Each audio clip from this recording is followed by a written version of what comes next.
Have you ever heard the sound of something dragging in the darkness? If so, it might already be too late to run. I had heard rumors about the old Asagiri train station for years, a desolate place swallowed by time and tragedy. They said if you visited after dark, you could hear the cries of the lost echoing through the rusted tracks.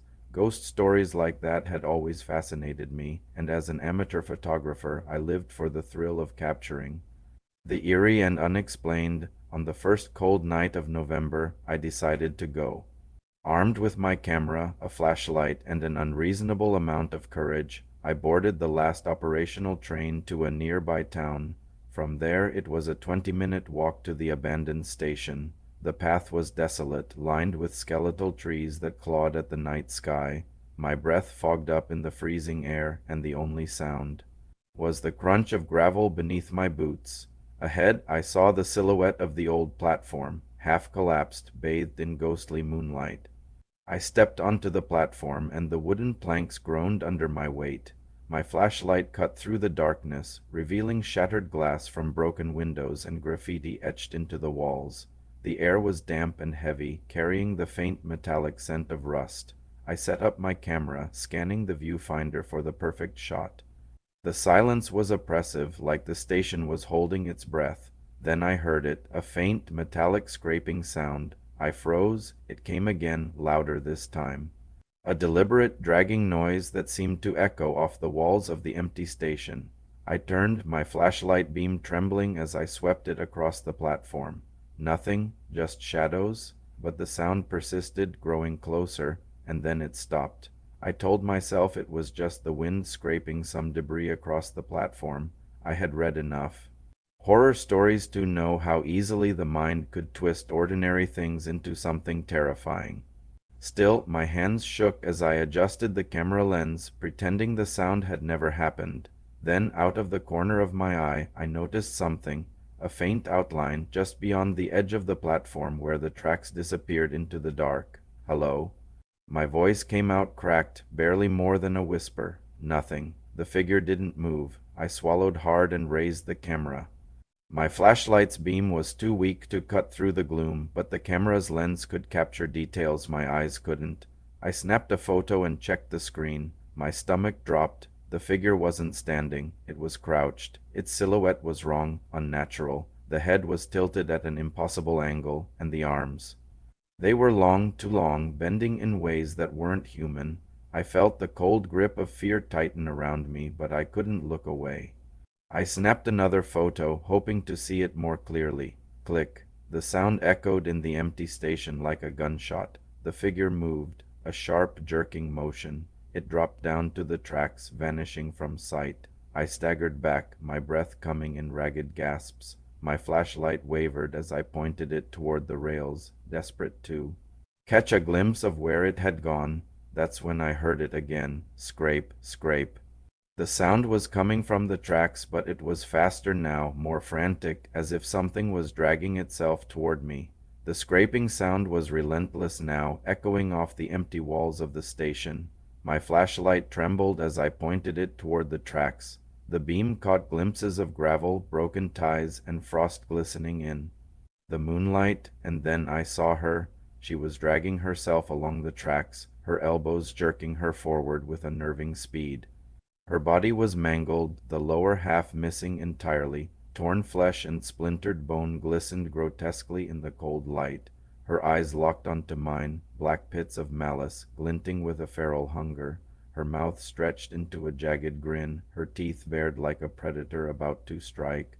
I stumbled backward, nearly dropping the flashlight. My mind screamed for me to run, but my legs felt like lead. She moved closer, the sound of her body scraping against the gravel making my stomach churn. Help me. Her voice was a raspy whisper, dripping with venom. It didn't sound like a plea, it sounded like a lure. I shook my head, my voice failing me. I took a step back and then another, my feet fumbling over the uneven planks of the platform. She stopped, her grin widening as if she could smell my fear. You can't run, she rasped. I always catch them. Her words snapped me out of my paralysis. I turned and bolted toward the exit, my flashlight beam bouncing wildly as I ran. My camera swung against my chest, forgotten in the chaos. Behind me I heard her laughter, low and guttural, growing louder and louder as if it were right in my ear. My boots pounded against the decaying platform as I raced for the exit, the laughter behind me twisted into something worse, a shriek high-pitched and piercing like metal grinding against metal. The narrow path back to the road was barely visible, overgrown with weeds and thick with shadows. I pushed myself harder, lungs burning, the cold air slicing my throat. The sound of scraping followed me, relentless, faster. I dared a glance over my shoulder. She was there, dragging herself through the dirt with horrifying speed, her nails clawing at the ground, her broken body twisting unnaturally, her face. God, her face. That jagged grin had stretched impossibly wide, her jaw unhinged, revealing rows of jagged teeth that didn't belong in anything human. No, I gasped, stumbling forward. This isn't real. But it was. The path ahead was narrowing, funneled by crumbling walls on either side. My flashlight flickered, and in the brief moments of darkness, I swore I could feel her breath on the back of my neck. Run, run, run, she taunted, her voice echoing in the still night. It was coming from everywhere now, like the very air had turned against me. I broke free of the path and onto the road. Relief flooded me for half a second before I realized something was wrong. The street lights were off and the silence was absolute. No wind, no distant hum of cars, just the sound of my own panicked breathing. And the scrape, scrape, scrape. I turned wildly, swinging the flashlight around. She wasn't behind me anymore. She was ahead. Perched in the middle of the road, her upper body twisted at an impossible angle, arms outstretched as if waiting for me. Come closer, she hissed, her voice dripping with malice. I'll make it quick. I backed away, heart pounding so loudly I thought it would burst. Stay away. I screamed, my voice cracking. Her grin widened. You don't get to leave. The air grew heavy, crushing. My flashlight blinked out, plunging me into darkness. I fumbled with it, panic rising in my chest, but it wouldn't turn back on. Then I felt it, a cold, bony hand wrapping around my ankle. I screamed. The last thing I saw before she dragged me down was her face, inches from mine. Her eyes glinted with unholy delight as her jagged grin widened. I love it when they try to run, she whispered, her voice dripping with malice. When authorities found my camera weeks later, it was lying near the tracks. They retrieved the photos, hoping for clues. The first few shots were ordinary, crumbling walls, broken glass, the eerie emptiness of the station. But the last photo. It showed her face, staring directly at the lens, impossibly close, her grin wide and hungry, and in the reflection of her eyes, you could see me. They say the red glow in the window is just a trick of the light, but I've seen what's behind the glass, and it's waiting for me. When I saw the ad for a cheap room near campus, I thought it was too good to be true. A fully furnished apartment for half the price of the dorms. I didn't care if it was small or outdated. I was broke and it was close enough to walk to class. The landlord didn't ask many questions. He seemed almost too eager to hand me the keys. I chalked it up to him being desperate to fill the place. The room was smaller than I expected. Just a bed, a desk, and a narrow window that overlooked the street. It had a strange old smell like damp wood and something metallic, but I didn't care. It was mine. That first night I noticed the window. The glass wasn't clear. It had a faint reddish tint as if it had been stained by something. I thought about asking the landlord to fix it but decided against it. It wasn't worth the hassle, and I figured I could hang a curtain to block it out, but the curtain wouldn't stay closed. Every time I pinned it shut, I'd wake up to find it pulled aside, the red tinted light casting strange shadows on the walls. I told myself it was just the wind. Maybe the window wasn't sealed properly. I locked it tight and went to bed, pulling the covers over my head like a child. I woke to the sound of tapping. It was faint at first, barely audible over the hum of the radiator. I tried to ignore it, turning over and burying my face in the pillow, but it grew louder. Tap, tap. It was coming from the window. Heart pounding, I sat up and stared at the glass. Nothing, just the distorted red view of the street below. Then, as I reached to turn off the radiator, I saw it, a shadow. It flickered across the window like something had passed by, but it was fast, too fast to be a person. My breath hitched, and I froze. Staring at the glass, that's when I noticed the handprint. It was faint, almost smudged, but unmistakable. A small hand pressed against the inside of the glass. The tapping started again. I stared at the handprint, my chest tightening as if the air had thickened.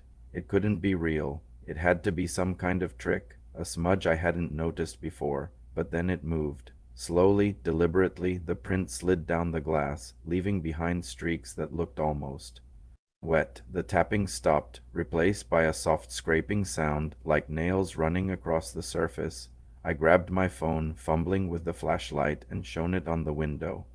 The light made the red tint even darker, casting the room in an eerie glow.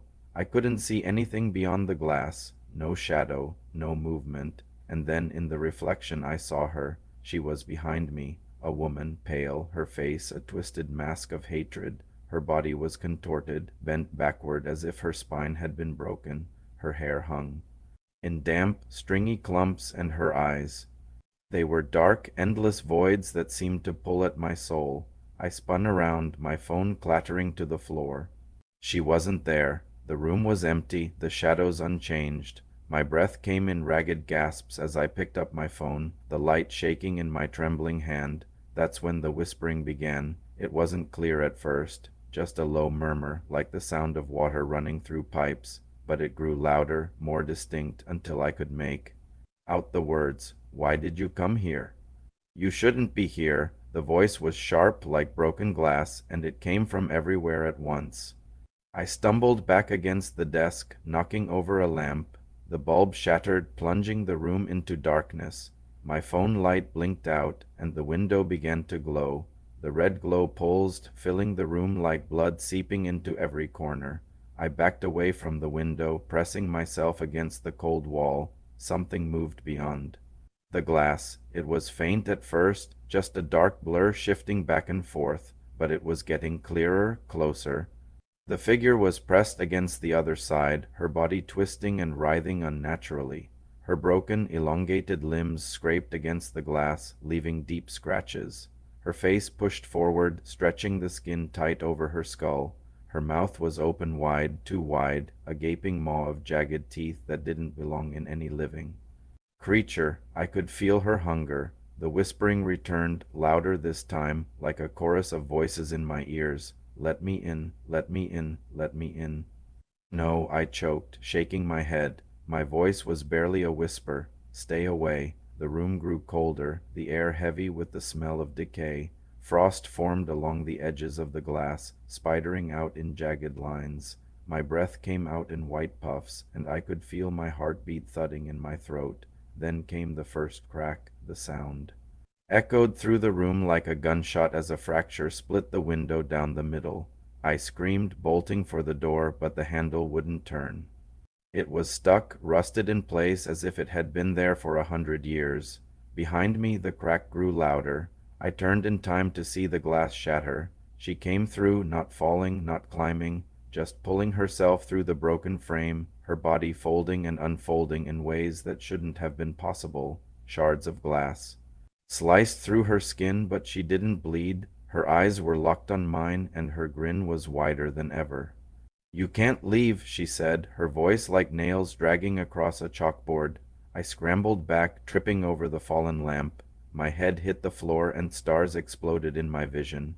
When it cleared, she was above me, her twisted body blocking out the red glow. Her hand shot out, cold and skeletal, wrapping around my wrist with inhuman strength. Her nails dug into my skin, drawing blood. "I said," she hissed, leaning in close enough that I could feel her icy breath on my face. "Let me in." Her grip tightened, the cold biting into my wrist like knives. I thrashed, trying to pull free, but it was useless. Her strength was unnatural, unyielding. The whispers rose into a cacophony, the words blending into screams. The walls of the room began to warp, the red glow bleeding into every crack. The shadows on the floor writhed, twisting into grotesque shapes that clawed at my feet. Why me? I screamed, tears streaming down my face.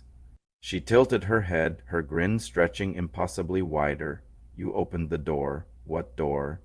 I didn't. Her other hand shot out, slamming onto my chest.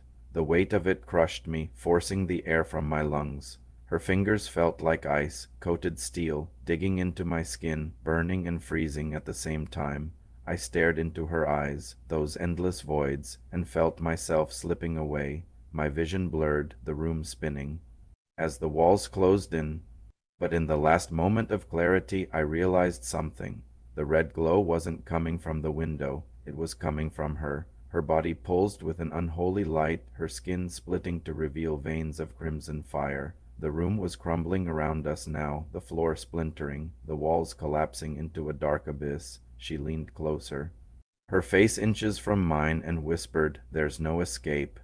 With a deafening crack, the floor gave way, and I was falling, spiraling into the black void, her laughter echoing in my ears. When the landlord came to check on me the next morning, the room was empty, the bed was unmade, the desk untouched, and the window. The window was gone. In its place was a wall, seamless and unbroken, but on the floor near where the bed had been lay my phone. Its battery was dead, the screen cracked. When they turned it on, only one photo remained.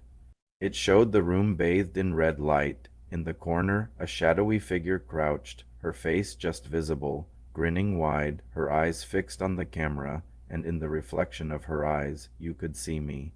The old track cut through the forest like a scar, and they say if you heard scraping behind you, you've already stepped too far. The old man had warned me not to take the path. It's cursed, he'd said, his voice trembling.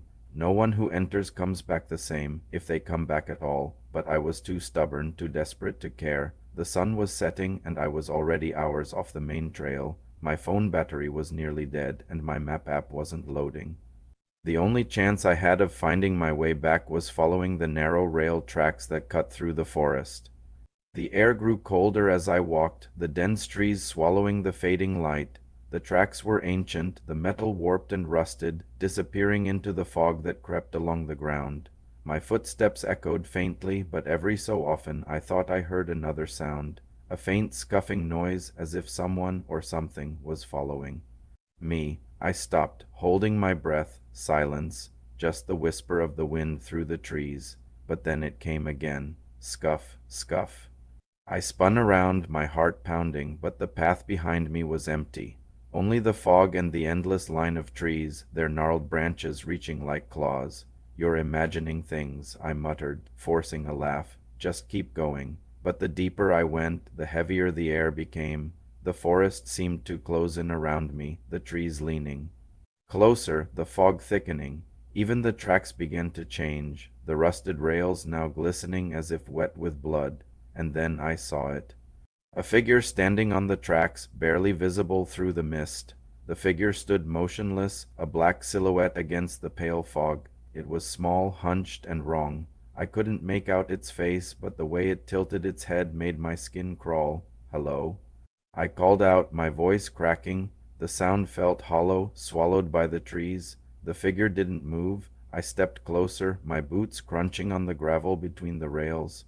The fog parted slightly, revealing more of its shape, a tattered cloak hanging loosely over skeletal limbs. Its head twitched, jerked to the side, and I realized something horrifying. It wasn't standing, it was crouching. Before I could react, the figure lunged forward, not running, dragging itself, its hands clawed at the ground, its body jerking with unnatural speed. The sound of its movements was like nails scraping across a chalkboard, a harsh metallic screech that made my teeth ache. I stumbled backward, nearly falling onto the tracks. My legs felt like jelly as I turned and ran, my breath coming in ragged gasps. Behind me, the scraping grew louder. Scryape, stay away." I screamed, my voice breaking, but the sound of its pursuit only quickened. I didn't dare look back. I didn't need to. The air itself felt wrong, charged with an energy that prickled my skin and made my stomach churn. The fog grew thicker, wrapping around me like a suffocating blanket, and the trees loomed closer, their branches scraping against my face. And then suddenly the sound stopped. I slowed, my heart pounding so loudly it drowned out the forest's silence. My legs trembled as I turned to look. Nothing. The tracks behind me were empty, stretching. Into the fog, I let out a shaky breath, wiping the sweat from my brow. It's gone, I whispered, trying to convince myself, but then I heard it. A voice, soft, wet, and close. Keep running. The voice sent a shiver down my spine, and my legs moved before my mind could catch up. I bolted, tearing through the fog as fast as my body would carry me. The tracks stretched endlessly ahead, disappearing into the mist like a cruel illusion. Behind me, the scraping sound returned, louder and more frenzied. It wasn't alone anymore. There were more of them. I could hear multiple hands clawing at the gravel, the metallic screech of something dragging itself across the rails. The voices joined in, whispering, laughing, crying. You shouldn't have come. Run faster. We're so hungry. My lungs burned, my legs screaming for rest, but I didn't dare stop. The trees closed in tighter there, branches reaching for me like desperate hands. My foot caught on something, and I tumbled forward, crashing onto the tracks. Pain shot through my knee, but I scrambled back to my feet, ignoring the hot sting of blood. The fog around me churned as if alive, writhing with shadows that twisted and writhed. Then ahead of me I saw it, a tunnel. Its mouth was a black void, framed by crumbling stone. Vines hung like curtains, swaying in the cold breeze. The tracks disappeared into its darkness, and though every instinct screamed for me to turn back, I had no choice. I stumbled toward it, the whispers and scraping growing louder behind me. As I crossed the threshold, the air changed. It was colder, thicker, pressing against my skin like icy fingers. The whispers stopped, replaced by silence so heavy it made my ears ring. But the scraping didn't stop. It was coming from inside the tunnel, the darkness of the tunnel was suffocating, an endless void that seemed to swallow the world behind me. My flashlight flickered weakly, casting jagged beams across the damp walls. Water dripped somewhere in the distance, each drop echoing like a heartbeat. The scraping sound was still there, louder now, sharper. It reverberated through the tunnel, bouncing off the walls and making it impossible to tell where it was coming from. Scryape. Scryape. I kept moving, limping along the tracks. My breath came in shallow gasps, each step a struggle as the weight of the air pressed harder against me. And then I saw it. A figure crouched ahead, hunched over the rails. Its body was grotesque, misshapen, as if it had been crushed and folded in on itself. It turned its head slowly, unnaturally, until its hollow eyes locked onto mine. I froze. My flashlight trembled in my hand as I stared at the creature.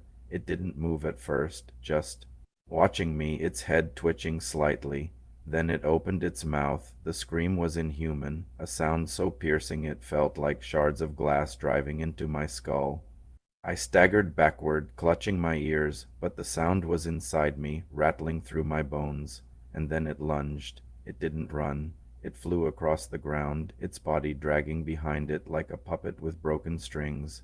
Its hands clawed at the gravel, sending sparks flying as its nails scraped against the rails.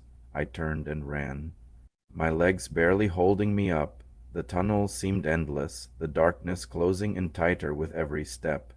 The scream followed me, growing louder, sharper, until it was all I could hear. The tunnel began to twist, the walls warped, bulging inward as if the tunnel itself was alive. I tripped, crashing to the ground, my flashlight spinning out of my hand. It went dark, and then I felt it, cold, skeletal fingers wrapped around my ankle, pulling me back into the blackness. The grip around my ankle tightened, icy and unrelenting. I kicked and thrashed, clawing at the gravel, but the thing dragging me back was impossibly strong. Its nails tore into my skin, each scrape sending searing pain up my leg. My screams echoed through the tunnel, swallowed by the oppressive darkness. The sound of its dragging body grew louder, closer, and I could feel its cold breath. On my back, damp and rancid, no. I screamed, my fingers bleeding as they clawed at the tracks. Let me go. The whispers returned, louder now, a chorus of voices surrounding me. You don't belong here. You can't leave. You're one of us now. A burst of adrenaline surged through me, and I kicked harder, my foot connecting with something solid. The grip loosened just enough for me to scramble forward, my hands searching desperately for the flashlight there, cold metal against my palm. I grabbed it, flicking it on, and spun around. The beam caught its face, twisted, broken. It grinned at me, its mouth too wide, filled with jagged teeth. Its hollow eyes seemed to reach inside me, pulling at my thoughts, my soul. It spoke, its voice a wet gurgle. You can't run forever. I turned and ran, ignoring the searing pain in my leg. The tunnel stretched endlessly, the air thickening with every step. My lungs burned.